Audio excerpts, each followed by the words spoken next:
Claudie Nuret, merci beaucoup de nous recevoir au cœur de l'Agence spatiale européenne, dans le cadre d'une interview que nous allons faire ensemble aujourd'hui pour le colloque de l'EMCC France qui se tiendra les 20 et 21 mars 2020 au Palais des Congrès d'Issy-les-Moulineaux. Nous sommes très heureux d'accueillir chaque année des personnalités qui marquent notre temps, qui marquent aussi notre réflexion, qui nourrissent notre réflexion, et vous faites partie de ces personnes qui ont énormément contribué au rayonnement de la France, au rayonnement de l'Europe, à travers des projets internationaux. Donc merci beaucoup de nous accueillir. Et peut-être, avant que nous commencions à échanger, nous dire quelques mots sur l'Agence spatiale européenne qui nous accueille aujourd'hui. Et bienvenue à l'Agence spatiale européenne. L'Agence spatiale européenne est une organisation intergouvernementale qui regroupe 22 États membres et qui a en charge l'ensemble des activités concernant le spatial, dont on ne se rend pas toujours compte de l'importance dans notre vie quotidienne, parce qu'il s'agit d'avoir un accès à l'espace pour y mettre en place des satellites qui observent la Terre, qui nous permettent les télécommunications, la géolocalisation, et puis qui est aussi porteuse d'innovation technologique, parce que bien évidemment, ce sont des environnements qui sont quand même très contraignants, ces missions spatiales. Et puis toute la formidable fascination qu'apporte la science spatiale et l'exploration, qu'elle soit exploration automatique ou exploration humaine habitée.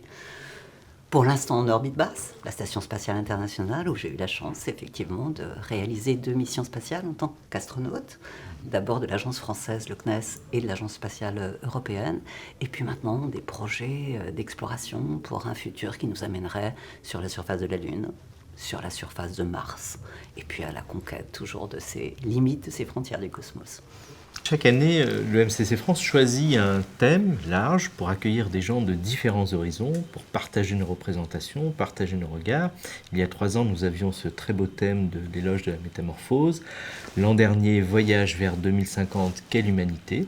Cette année, nous avons choisi un thème complémentaire, de l'infiniment petit à l'infiniment grand, vers une conscience planétaire partagée.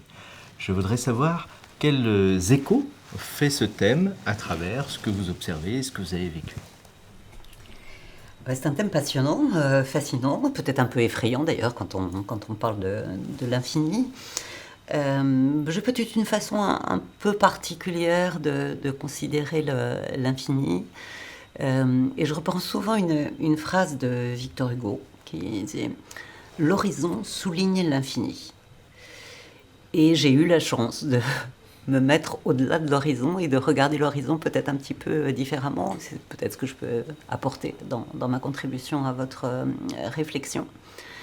Et se dire que effectivement, quand on a un regard décalé, décentré, et que justement on regarde au-delà de l'horizon, soit en élevant le regard, soit en regardant plus loin, on va se rendre compte de l'immensité de cet univers, de ce qu'on doit appréhender pour rendre le futur possible. Parce qu'il ne s'agit pas simplement de réparer le passé ou d'assurer ce qui est notre présent, mais de contribuer à demain. Et dans ce cadre-là, je pense qu'on est dans une situation aujourd'hui, au XXIe siècle, où il y a plein d'infinis multiples. On ne va pas pouvoir être expert de l'ensemble de ce que constitue ce qui est à maîtriser ou à découvrir.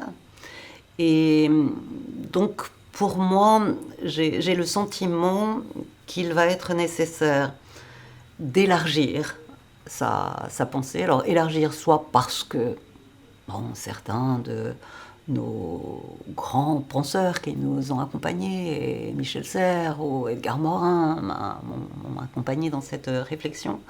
Mais on n'a pas tous cette capacité à être intelligent comme ça. Et peut-être on est plus intelligent si on est intelligent collectivement.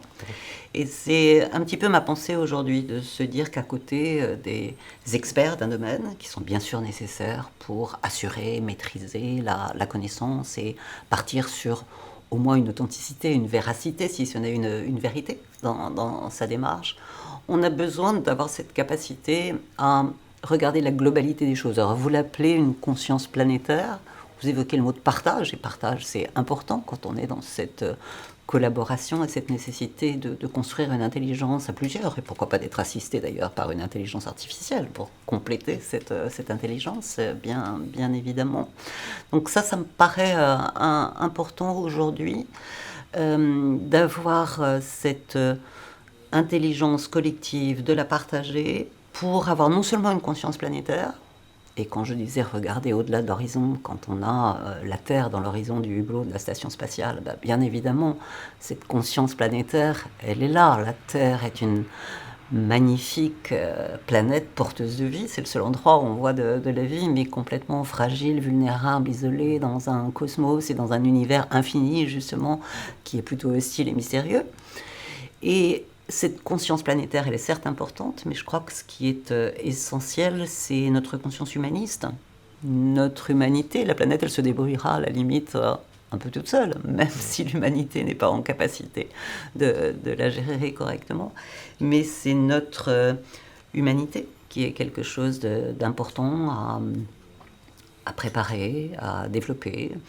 Et peut-être aussi ce qui m'a poussée dans ma carrière professionnelle, au-delà de thèmes d'expertise justement et de connaissances du côté de l'infiniment petit, à élargir cette vision, pas pour aller vers l'infiniment grand, je reste très humble par rapport à ça, mais se dire que les sujets d'éducation, les sujets de culture, les sujets d'enrichissement par la diversité sont des sujets essentiels aujourd'hui pour essayer justement d'avoir non seulement une conscience planétaire, mais porteuse de cette humanité, et de pouvoir être dans la construction d'un progrès, si le mot progrès a toujours un sens aujourd'hui.